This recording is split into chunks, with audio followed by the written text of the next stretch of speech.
महाभारत में मृत राजा के शरीर से रानी ने पैदा किए थे 7 बच्चे। जाने 5 पांडवों के जन्म से कैसे जुड़ी है कहानी। महाभारत की कथा के अनुसार राजा पांडु को शाप मिला था कि वे किसी भी स्त्री के साथ संबंध बनाते ही मृत्यु को प्राप्त हो जाएंगे।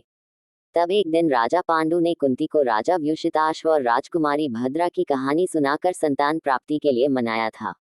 राजा व्युषिताश्व एक प्रतापी राजा था, जिनकी बहुत कम उम्र में ही मृत्यु हो गई थी। तब उनकी पत्नी भद्रा ने मृत राजा के शरीर से 7 संतानें पैदा की थीं।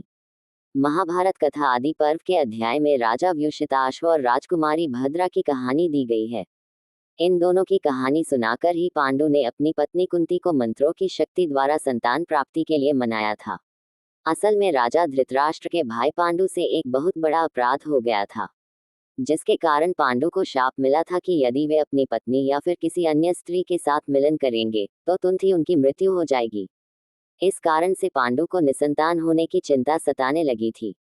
आइए जानते हैं राजा पांडु ने कुंती को राजा व्युषिताश्व और राजकुमारी भद्रा की कौन सी कहानी सुनाई थी। महाभारत कथा राजा व्युषिताश्व और राजकुमारी भद्रा की। राजा पांडु से हो गया था एक बड़ा अपराध। एक बार पांडु वन में शिकार पर गए थे।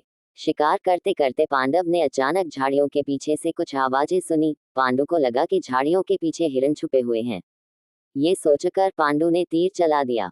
तीर लगते ही झाड़ियों के पीछे पुरुष और स्त्री की पीड़ा भरी आवाजें आने लगी। स्त्री और पुरुष की आवाज सुनकर पांडु घबराकर घोड़े से उतरे और उन्होंने झाड़ियों के पीछे जाकर देखा। पांडु ने जब झाड़ियों के पीछे देखा तो उनके आश्चर्य का ठिकाना नहीं रहा। असल में पांडु ने भूलवश प्रेम में डूबे एक ऋषि और उनकी पत्नी को तीर से मार दिया था।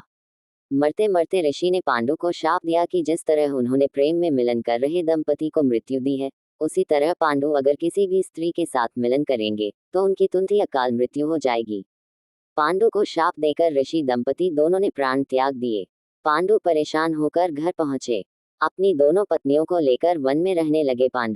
पांडु ने अपनी दोनों पत्नियों माद्री और कुंती को ये पूरी घटना बताई। पांडु ने सब कुछ छोड़कर हमेशा के लिए वन में जाने की इच्छा जताई, लेकिन क्योंकि पांडु समझ चुके थे कि अब उन्हें शाप के कारण संतान प्राप्ति नहीं हो सकती थी, पांडु की निराशा देखकर दोनों पत्नियों ने भी पांडु के साथ जाने की जिद की। पांडु, कुंती और माद्री तीनों तप करके अपनी कामवासना को नियंत्रित करने लगे।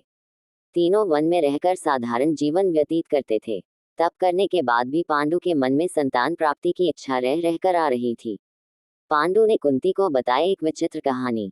संतान प्राप्ति का कोई मार्ग न दिखते हुए पांडु ने कुंती को राजा व्युषिताश्व और रानी भद्रा की कहानी सुनाई। असल में राजा व्युषिताश्व चंद्रवंश के प्रतापी राजा थे। राजा व्युषिताश्व के पिता का नाम राजा शंखन था। राजा व्युषिताश्व का विवाह सुंदर राजकुमारी भद्रा के साथ हुआ था। राजा व्युषिताश्व बहुत प्रतापी राजा थे, लेकिन एक गंभीर रोग की वजह से राजा व्युषिताश्व की मृत्यु बहुत कम आयु में ही हो गई थी। राजा व्युषिताश्व की मृत्यु के बाद भद्रा फूट फूट कर रोने लगी। एक प्रतापी और दयालु राजा की पत्नी की ऐसी दशा देखकर देवता भी दुखी हो गए। तभी एक दिव्य आवाज ने भद्रा को चेतना देते हुए कहा कि वे मासिक धर्म काल के 8वें या 14वें दिन मृत राजा के शरीर से मिलन करके संतान उत्पन्न कर सकती हैं। भद्रा को नहीं हुआ विश्वास तो राजा व्युषिताश्व की आत्मा ने भद्रा को मनाया। राजा व्युषिताश्व एक प्रतापी राजा होने के साथ ही उन्हें बहुत सी सिद्धियों का ज्ञान भी था, इसलिए उनके भीतर एक दिव्यता थी। मृत्यु के बाद राजा व्युषिताश्व की आत्मा ने आकर रानी से कहा कि वे उनके मृत शरीर के साथ संबंध स्थापित करें, जिससे कि उन्हें संतान प्राप्ति होगी।